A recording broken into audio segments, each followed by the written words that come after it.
ჩვენ ხელისუფლებას წავუყენებთ ერთკვირიანი ულტიმატუმი, ერთი რომ გაეთავისუფლებინა ყველა პოლიტპატიმარი და მეორე რომ დასჯილიყო ძალადობაში მონაწილე ყველა პოლიციელი.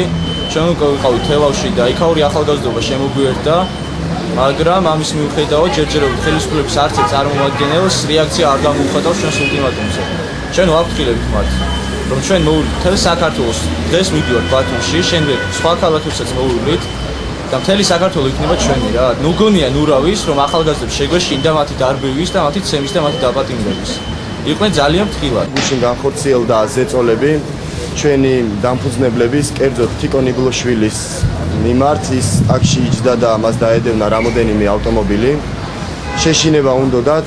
ასევე ჩემთან სახლში იყო რამოდენიმე სამართალდამცავის ავტომობილი მობილიზებული, მაგრამ გადაღების შემდეგ მათ ნაჩქარევად დატოვეს ჩემი სახლის მიმდებარე ტერიტორია.